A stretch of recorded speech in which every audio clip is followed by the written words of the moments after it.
Anyway, let's talk about the real fascism, brother. Judges deciding if Alex Jones can liquidate assets to pay families of Sandy Hook victims. Victims may soon be closer to getting financial compensation from Alex Jones. For years, the InfoWars host and conspiracy theorist called the 2012 shooting a hoax. The family sued and won to the tune of $1.5 billion. Jones then filed for bankruptcy, but today a judge will decide if he can liquidate his assets to pay up. Omar Villafranca spoke to two of the families, hoping to finally achieve some justice. The reason that accountability is important for me is because that's part of the healing process. For Robbie Parker, today's hearing is yet another step in his 12-year healing journey. There's the forgiveness part that's a very internal and very sacred and personal thing. And then there's the things that you see in your life that have been impacted because of things that Alex Jones has done. And so that accountability helps bring another layer of closure. Parker's daughter, Emily, a first grader, was one of the 26 people. Bro, there's rarely ever this much justice happening. I'm not gonna lie. Like, it feels weird to cover.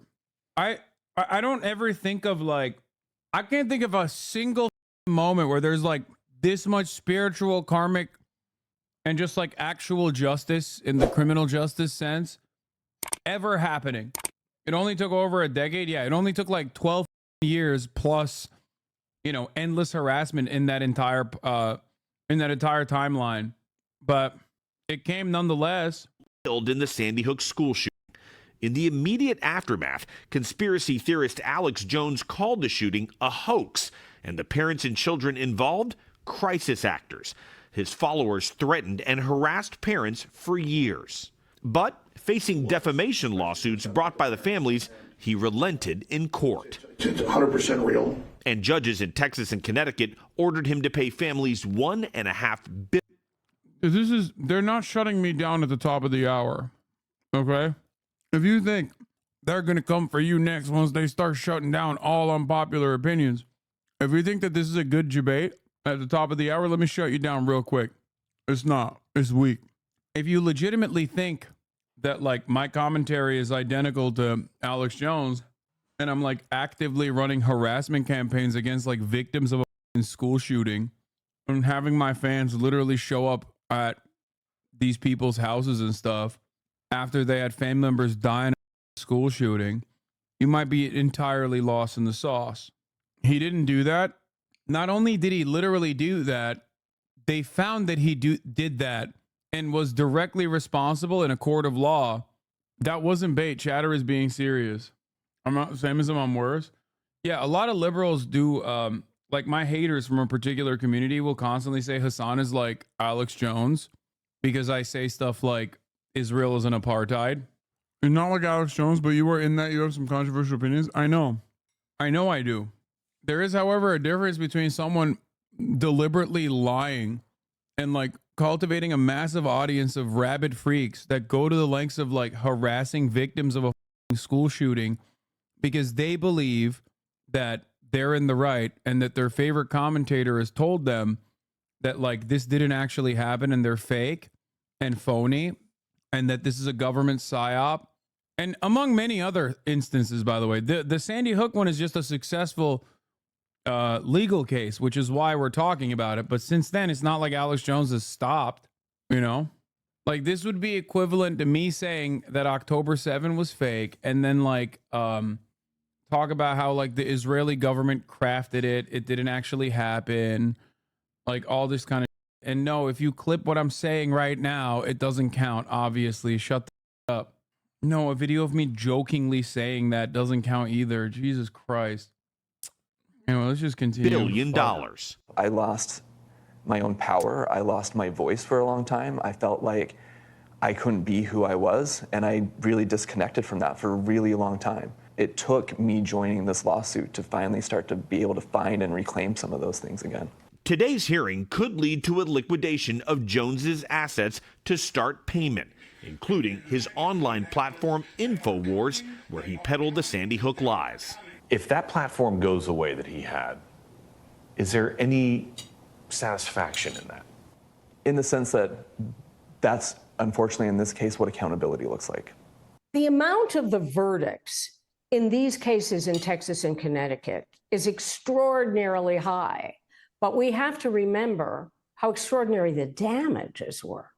CBS News legal analyst Ricky Kleeman says, if granted, this liquidation could be just the beginning of Jones's financial burden. Is he still on the hook if he starts a new business? In a case involving Yep. defamation, where the injuries that are sustained come from someone who has acted maliciously and willfully, that debt, if you will, is not extinguished. They Yep. can continue to go to seek more.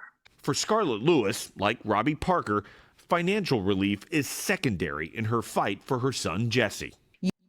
The case with like Alex Jones also is that like America has the broadest protections of free speech out of any other OECD nation, probably any other country on the planet. There is no country like the United States of America in terms of like the way we protect speech, okay? To a fault at times, I would even say. Straight up. Having said that, this is such a valid way to Japan. What do you mean, Japan? I guess technically you're not wrong, because you can literally be in Japan, you can be successfully sued even if what you are saying is truthful. You can successfully be sued for defamation in Japan even if what you are saying is truthful. If you call a rapist, even if they have literally been criminally convicted of rape, you can still be successfully sued for defamation. There should be limits to freedom, Hasanabi. Yeah, of course. Of course there should be limits to freedom. What do you mean? The are you talking about? If someone says they want to be free to children, I'm going to say there should be a limit to that. Okay? Sorry. It doesn't work like that. Anyway, I personally think that actually harms free speech, not makes it easy, or not gives it more allowance. I think restricting true statements and opening it up to like legitimate litigation and successful litigation is ridiculous. In a way, it loops back around and actually has a chilling effect on speech. Anyway, going back to the matter at hand, Alex Jones. Alex Jones used and abused those protections in the United States of America for financial gain. He hurt a lot of people in the process. What do you do? Because he never stopped. He still hasn't stopped.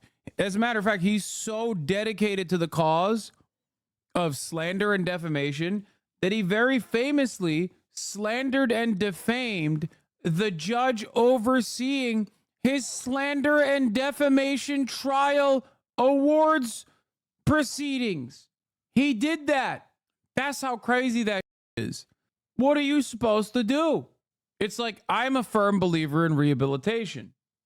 But if someone demonstrates that they just have a hole in their brain or something and refuse to be rehabilitated, at a certain point, I'm going to be like, all right, bro, well, sorry, you're going to have to stay in prison, okay, until you figure it out.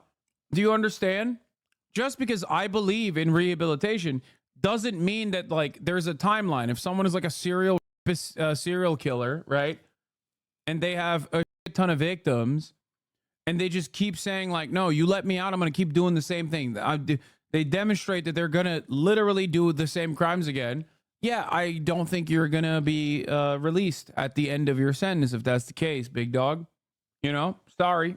And that's basically the same situation with Alex Jones. He's a guy who could have avoided all of this, right?